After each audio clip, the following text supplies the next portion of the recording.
Artis Ardhito Pramono ditangkap polisi terkait kasus narkoba, Rabu, tanggal 12 Januari tahun 2022. Ardhito Pramono ditangkap menjelang pemutaran perdana film terbarunya berjudul Dear Nathan Tang You Salma. Ardhito Pramono ikut bermain film tersebut dan beradu akting bersama Jeffrey Nicole dan Amanda Rolles. Film Dear Nathan Tang You Salma akan diputar perdana di seluruh bioskop Indonesia, Kamis, tanggal 13 Januari tahun 2022. Kepala Bidang Humas Polda Metro Jaya Kombes Endra Zulpan membenarkan, Ardhito Pramono ditangkap polisi dari Satuan Reserse Narkoba Polres Metro Jakarta Barat di rumahnya di Jakarta Timur. Iya, Ardhito Pramono, kata Endra Zulpan, Rabu, tanggal 12 Januari tahun 2022.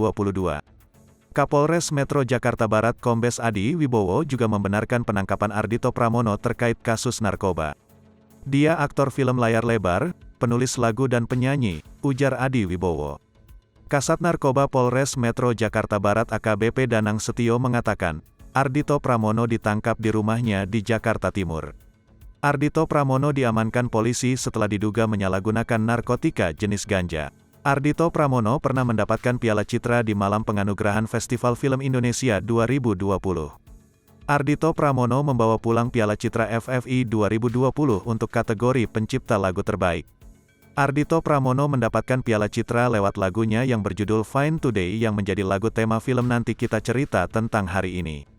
Di film box office di awal 2020 itu, Ardhito Pramono tidak hanya membuat lagu tema saja, tetapi juga diminta sutradara Angga Dwimas Sasongko memainkan peran Kale. Di kategori pencipta lagu terbaik itu Ardhito Pramono menyingkirkan Iva Fahir dan Reza Rahadian yang membuat lagu Tak Harus Sempurna untuk film Imperfect Kari, Cinta dan Timbangan. Ardhito Pramono juga unggul atas The Sposs dan Tia Hasibuan yang membuat lagu Pujaan Hati untuk film Perempuan Tanah Jahanam. Musisi muda terbaik itu juga mengalahkan komposer Gaek Andi Rianto dan Titin Watimena untuk lagu Dari Kata Turun ke Hati yang menjadi lagu tema film Toko Barang Mantan.